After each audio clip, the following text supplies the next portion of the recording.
মাত্র 5 মিনিটেই বন্ধুরা তোমরা করে ফেলতে পারো একদম মুচমুচে দারুণ স্বাদে সজনে ফুলের বড়া। আমি তোমাদের বন্ধু মনিকা আজকে চলে এসেছি তোমাদের সঙ্গে শেয়ার করতে দারুণ একটা রেসিপি, সেটা হলো কিন্তু সজনে ফুলের বড়া।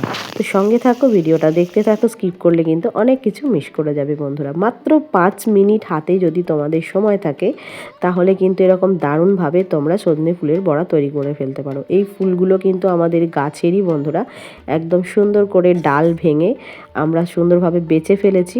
এবার পরিমাণ মতো দেখো সজনে ফুল নিয়ে নিয়েছি। সজনে ফুলগুলো একদমই কিন্তু টাটকা এবং তরতাজা, আর ধুয়ে নিয়েছি পরিমাণ মতো। আমার যতটা পরিমাণ লাগবে আমি ততটা কিন্তু দেখো একটা ডিশে নিয়ে সামান্য মতো স্বাদ মতো আর কি নুন দিয়ে এটাকে মাখিয়ে নেব, যাতে দেখো ফুলে যে জলটুকু আছে সেটুকু কিন্তু বেরিয়ে যাবে।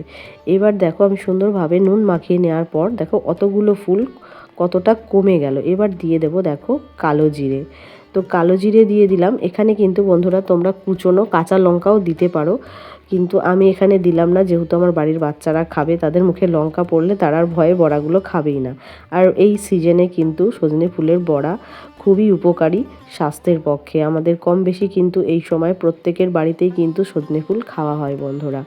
তো দেখো আমি অল্প অল্প করে বেসন দিয়ে সুন্দর করে ফুলটাকে মাখিয়ে নিচ্ছি। তো দেখতেই পাচ্ছ পরিমাণ মতো জল দেবে, বেশি কিন্তু একদম নরম করলে হবে না। তো দেখো অল্প অল্প করে জল দিয়ে আমি সুন্দরভাবে সজনে ফুলটাকে মেখে নিচ্ছি। এইভাবে তো খুব বেশি বেসন কিন্তু লাগবে না, অল্প বেসনেই দেখো আমার কিন্তু এখানে সজনে ফুলটা মাখা একদম রেডি হয়ে গেছে। দেখতেই পাচ্ছ এইভাবে তোমরা সজনে ফুলটা মাখলে কি হবে বলো তো, ক্রিস্পি টাইপের হবে, তো থ্যাসে হবে না। বেশি বেসন দিয়ে দিলে কিন্তু ফুলের যে ফ্লেভারটা আছে সেটা কিন্তু আমরা পাবো না। তো দেখো আমি কড়াই দিয়ে দিয়েছিলাম পরিমাণ মতো সাদা তেল, খুব বেশি তেল কিন্তু এখানে লাগবে না। আর দেখো অল্প অল্প করে কিন্তু এইবার আমি বড়ার আকারে এইভাবে সাদা তেলের ওপর ছেড়ে দিচ্ছি। তেলও আমার গরম হয়ে গেছে। তো দেখো কতগুলো পরিমাণে বড়া হয়েছে ওই কটা ফুলে, দেখতেই পাচ্ছ। তো দেখো আমি কিন্তু গ্যাসের ফ্লেম খুব বেশি হাই দিইনি, মিডিয়াম ফ্লেমে দিয়েছি, নালে কিন্তু পুড়ে যাবে।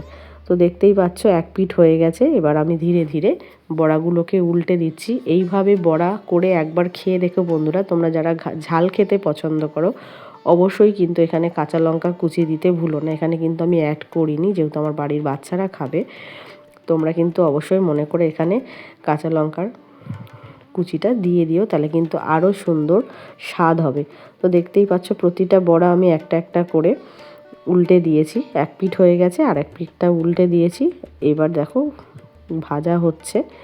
তো দু পিঠই সুন্দরভাবে ভাজা হয়ে গেছে, মচমচে হয়ে গেছে, যা বোঝা যাচ্ছে আমি দেখে যেটুকু বুঝছি। দেখো বন্ধুরা দু পিঠই কিন্তু দারুণ ব্রাউন কালার হয়ে গেছে। এবার আমি গ্যাসটা অফ করে দিলাম। 5 মিনিট মতো সময় লাগলো। তো দেখো আমার কিন্তু সজনে ফুলের বড়া একদম রেডি। তোমাদের আজ ভিডিওটা কেমন লাগলো, যদি ভালো লেগে থাকে তাহলে অবশ্যই একটা লাইক, কমেন্ট, শেয়ার আর সাবস্ক্রাইব করতে ভুলো না। দেখা হচ্ছে তোমাদের সঙ্গে আবারও নেক্সট ভিডিওতে। সকলে খুব খুব ভালো থেকো, সুস্থ থেকো, টাটা বাই বাই বন্ধুরা।